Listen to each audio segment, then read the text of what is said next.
Today we gather to honor a movement that has reshaped societies, challenged injustice, and continues to fight for dignity, equality, and human rights. Feminism. Feminism is not just a word. It is a force carried on the shoulders of countless women and men who dare to imagine a world where gender does not define work. Behind every stride in women's rights are the names of brave individuals who stood up, spoke out, and refused to be silenced. Just like how Carrie Nation did. One of the first women in history to contribute to voting. In 1920, Carrie Nation was the first woman to start the alcohol prohibition in the USA that lasted for 13 years during the Great Depression era. Back then, a lot of husbands used to drink alcohol, which led to very messy marriages. Tamitah had had enough of it. Her first husband was an alcoholic, which caused her immense pain and suffering. This experience shaped her fierce opposition to alcohol. She joined the Women's Christian Temperance Union in the 1890s, which worked to promote sobriety and the prohibition of alcohol. Keenage was deeply influenced by her religious beliefs in her personal life. Her protest began more conventionally with lectures and prayer meetings outside saloons.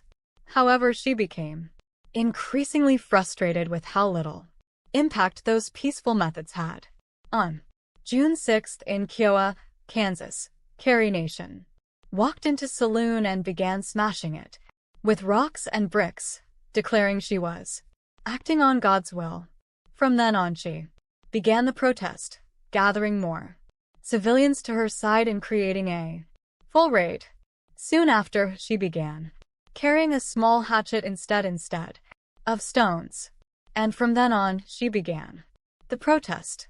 Although that didn't mean everyone was on her side.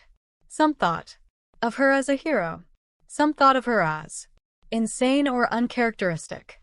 She was arrested for about 30 times, and every single time she was let out, since she was a sweet old lady that shouldn't be trapped in a cold, rusty cell.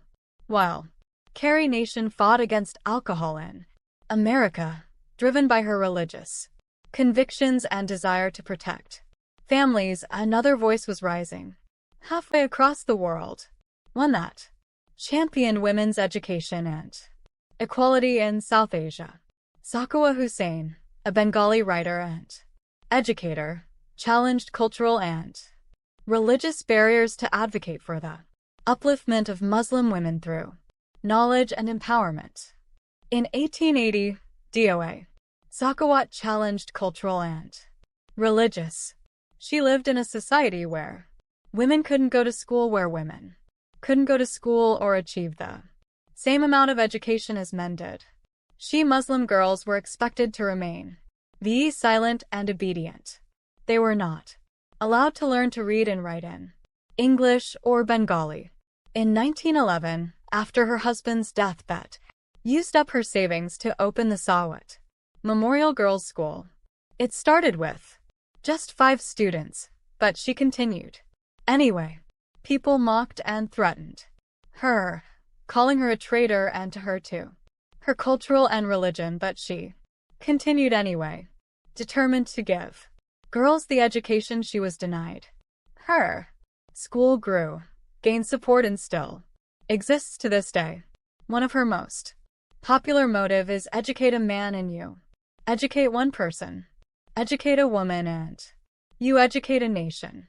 Carrie Nation broke bottles, broke the silence. 2 women, 2 continents, one unstoppable force. Belief that things must change. But now, I ask you, what are you willing to break?